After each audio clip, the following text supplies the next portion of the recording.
পরীক্ষা এখন আমাদের। আর কি করেছে, বিমল খেতে খেতে যাচ্ছে টেনশনে। गजब बेइज्जती है। A few moments later. আজকে সকালে আমাদের এক্সাম আছে 10টা থেকে 1টা পর্যন্ত। তো ওই জন্য আমি সকাল সকাল উঠে কিছু পড়ছিলাম, পড়ার পরে আমি গোসল করে ড্রেস পরে রেডি হয়েছিলাম। আমার চুলটা ভিজেছিল বলে ওই জন্য চুলটা একটু শুকিয়ে নিলাম এবং আমি আমাদের ফ্রেন্ডের কাছে চলে আসলাম। ফ্রেন্ডটা বাইক নিয়ে এসছে, তার বাইকে করে আমি যাচ্ছি এবং আরেকটা ফ্রেন্ড আসবে, তার জন্য একটু ওয়েট করে যাচ্ছি। এবং ওই ফ্রেন্ডটা খুব লজ্জা করছে, তো আমি আর ওই ফ্রেন্ডটা একসঙ্গে যাব। যে ফ্রেন্ডটা আমার পিছনে বসে আছে তার জন্য আমরা অপেক্ষা করছিলাম এবং আমার ফ্রেন্ডদের সাথে সব একসঙ্গে যেতে খুব ভালো লাগে, মজা লাগে। ওই জন্য সব ফ্রেন্ডসদের সাথে একসঙ্গে আমরা যাচ্ছিলাম। রাস্তাটা এতটা বাজে, তার কি বলবো, এই রাস্তাতে যেতে গেলে আমাদের কতটা সময় লাগে এবং বাইকেরও ক্ষতি হয়। ওই ফ্রেন্ডটাকে লাভিয়ে দিলাম এবং আমি আর আমার ফ্রেন্ডটা গল্প করতে করতে যাচ্ছি, খুব হাসি ঠাট্টা করছিলাম এবং সামনে একটা পুলিশ আছে, ওই জন্য ক্যামেরাটাও একটু অফ করছি। দেখো আমাদের সোনপুর ব্রিজটা কত খাতারনাক। আমাদের সোনপুর ব্রিজের উপর থেকে যেতে গেলে আমাদের ভাঙড় স্কুলে কতটা পরিশ্রম, কতটা কষ্ট লাগে।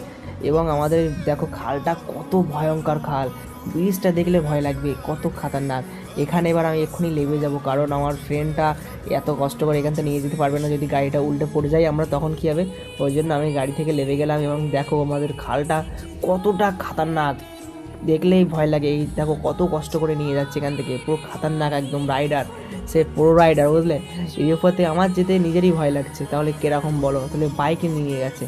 এবং আমার বন্ধু বললো যে দেখো আমি প্রো রাইডার, আমার প্রো রাইডারের মতো এরকম গাড়ি চালাতে পারবে তুমি, আমার মতো পারবে? আমি বললাম না, তোমার মতো আমি পারবো না, তুমি প্রো রাইডার, তুমি চলো আমার সাথে স্কুলে। আমাদের ভাঙড় ব্রিজের ওপরে চলে এসেছি আমরা এবং আমাদের ডান সাইডে আমাদের কলেজ আছে, সেই কলেজের সামনে আমরা যে স্কুলে এক্সাম দেবো সেই স্কুলের এক্সামের ওখানে আমরা যাব, ওখানে গিয়ে একটু এক্সাম দেবো। এবং তার আগে আমাদের কলেজে যাব, সেই কলেজের ভিতরে ইউনিয়ন ক্লাবের ভিতরে আমাদের ব্যাগটা রেখে দেবো, কারণ আমাদের ভাঙড়ের ভিতরে চেনাশোনো কেউ নেই, ওই জন্য আমরা ইউনিয়ন ক্লাবের ভিতরে আমাদের ব্যাগটা এবং ফোনটা রেখে দেবো। এবং আমার একটা ফ্রেন্ডের ফোন নিয়ে একটু ভিডিও করবো, সেই ফ্রেন্ডটা, তার একটা দাদা আছে, সেই দাদার দোকানে গিয়ে ফোনটা রেখে দেবে। বিভিন্ন স্কুল থেকে আমাদের কত ফ্রেন্ডরা, কত বন্ধুরা আসছে এক্সাম দিতে। এবং আমাদের ডান সাইডে দেখতে পাচ্ছ আমাদের ভাঙড় মহাবিদ্যালয়, এই ভাঙড় মহাবিদ্যালয় ইউনিয়ন ক্লাবের ভিতরে আমরা যাব, গিয়ে আমাদের ব্যাগটা একটু রাখবো। এটা হচ্ছে আমাদের ভাঙড় মহাবিদ্যালয়ের গেট এবং এই কলেজে আমরা কিছুদিন পর ইনশাল্লাহ ভর্তি হব। এবং আমার বন্ধু দেখতে পাচ্ছ বাইক নিয়ে মজা করছে, খেলা করছে।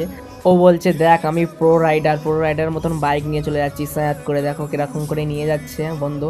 এবং বাইকটা ওখানে রেখে দেবে এবং আমরা উপরে যাব। উপরে গিয়ে আমাদের যে ক্লাবের, যে আমাদের ইউনিয়নের লিডারের যে একটা রুম আছে, সেই রুমে আমরা যাব, গিয়ে ওখানে আমাদের ব্যাগ দুটো রেখে দেবো। রেখে আমাদের ব্যাগগুলো নিয়ে আমাদের বন্ধু একটা দাঁড়িয়ে আছে সামনে, সেই বন্ধুদের ওখানে যাব, তার ফোনটা নিয়ে একটু ভিডিও করবো। চলো উপরে যাই। এইটা হচ্ছে আমাদের ইউনিয়ন ক্লাব রুম, যে রুমে আমাদের রিন্টুদা এখানে বসে, সব ইউনিয়ন ছেলেরা এখানে বসে গল্প করে, এনজয় করে। তো বন্ধুরা এটা আমাদের ভাঙড় বয়েজ স্কুল, যেই স্কুলে আমরা এক্সাম দিতে এসেছি। এবং আমাদের বন্ধুদের সাথে অনেক দিনকার পরে দেখা হলো এবং আমরা একটা দাদার দোকানে এসেছি। সেই দাদার দোকানে আমাদের ফোনটা এবং ব্যাগটা রাখার জন্য দাদা বললো যে তোমাদের বাড়ি কথা, আমরা বললাম আমাদের বাড়ি সোনপুর আলা কৈলিয়া। তো গাইস এই দাদার দোকানে ব্যাগটা আর ফোনটা রেখে দিচ্ছি, রেখে আমরা এখন এক্সাম দিতে যাব। ঠিক আছে, এক্সামটা দিয়েছে তোমাদের সাথে কিছু কথা বলবো। তো বাই। তো বন্ধুরা আজকে আমাদের এক্সামটা দিয়ে আমরা বার হয়ে চলে এসেছি স্কুল থেকে এবং আমাদের ফ্রেন্ডস আরও অনেক দূরে চলে গেছে, সবাই এক জায়গায় টাল হয়ে চলে গেছে এক জায়গায়, তার মানে সবাই বাইক রেখেছিল। তো সেখানে আমাদের বন্ধুরা বাইকটা রেখেছে, সেখানে চলে গেছে এবং আমি আর আমার বন্ধু মহিনুর একসঙ্গে আমরা যাচ্ছি তাদের দিকে। তারা কোথায় গিয়েছে তাদেরকে খুঁজে পাচ্ছি না। এবং অনেক দিনকার পরে সব বন্ধুদের দেখা হয়েছে, কত কথা বলেছি, কত এনজয় করেছি তার ঠিক নেই। এবং আমরা সবাই একসাথে আমরা চলে যাচ্ছি। আমার বন্ধু সাইনুরের সাথে দেখা হয়েছে, তো সাইনুর বলছে এক্সাম কেমন হয়েছে, আমি বললাম তো খুব সুন্দর হয়েছে এক্সাম। এবং আমাদের আর একটা বন্ধুর সাথে দেখা হয়েছে সোহাগ, সে সোহাগটা আস্তে আস্তে আর ওইদিকে চলে গেল সামনের কাছে। এবং ইলিয়াসের সাথে দেখা হয়েছে, ইলিয়াস, মইনুর, আমরা সবাই একসঙ্গে আসি। ইমরান ডান সাইডে আছে, ইমরানের সাথেও কথা বলতে বলতে আসছিলাম। এবং কিছুটা দূরে দেখতে পাচ্ছি আমাদের বন্ধুরা সবাই এক জায়গায় আছে, তো সেখানে আমরা রওনা দিয়েছি, বন্ধুদের কাছে যাব। খুব ভালো লাগছে, আজকে এক্সাম দিয়েছি, প্রথম এক্সাম। মনে করছিলাম বিশাল টেনশন লাগছিল আমাদের, সে মাথায় কাজ করছিল না, কি পরীক্ষা দেবো কেমন এরকম ভাবছো, কিন্তু কিছু বুঝতে পারছি না, কি করব এরকম ভাবছি। মাথায় এত হেডেক, এত টেনশন হচ্ছে, কিছু বুঝতে পারছি না। কিন্তু আজকে যে এক্সামটা দিলাম, এক্সামটা দিয়ে মনে হচ্ছে যে একটু আমরা শান্তি পেয়েছি, যে কোনো ভয়টা মরে গেছে। ইউটিউবে সার্চ করে নেবে বা ফেসবুকে সার্চ করে নেবে, ঠিক আছে? শোন না সবাই রাস্তায় প্রচন্ড ভিড়, আমরা আস্তে আস্তে যাচ্ছি। আমাদের কলেজে ইউনিয়ন ক্লাবের ভিতরে আমাদের ব্যাগ আছে, তো ব্যাগের মধ্যে যাবো আমরা। আমি আর মইনুর আমার একটা বন্ধুকে খুঁজছি কিন্তু পাচ্ছি না। যে বন্ধুদের সাথে আমরা বাইকে করে আসলাম সেই বন্ধুকে খুঁজে পাচ্ছি না। তার বাইকে ফেরার বাড়ি যাবো আমরা সবাই, কিন্তু তাদেরকে খুঁজে পাচ্ছি না। আমার বন্ধুটা ভাবলাম যে সামনের দিকে আছে, সে বললো যে আমরা সামনের দিকে আছি, তুমি এসো। আমরা বললাম ঠিক আছে তুমি চলো, যে আমরা যাচ্ছি। আমার বন্ধু গল্প করতে করতে যাচ্ছি, সে তাকে আর খুঁজেই পাচ্ছি না। সে কোথায় গিয়েছে তাও পাচ্ছি না। আমরা কতক্ষণ দাঁড়িয়েছিলাম কিন্তু পাচ্ছি না। বাট আমাদের বন্ধুরা সবাই একসঙ্গে আসছে। বাট আমাদের পিছনে একটা মেয়ে আছে দেখতে পাচ্ছ, সেই মেয়েটা আমাদের স্কুলে একসঙ্গে পড়ি, তারা আমাদের দেখে হাসছে, তো আমরা একটু হেসে দিলাম তাদের দেখে, বুঝলে। তো আমার বন্ধু খুব এনজয় করতে করতে যাচ্ছি, খুব মজা করছি আমরা। সে বলছে আমার বিশাল পরিমাণ লজ্জা লাগছে, আমি পিছনের দিকে চলে যাচ্ছি। আমি বললাম আরে লজ্জা লাগবে না, আমি তো আছি তোর সাথে, চলে আয়। সে ন্যাকামো করে আরও পিছনের দিকে চলে যাচ্ছে, দেখতে পাচ্ছ।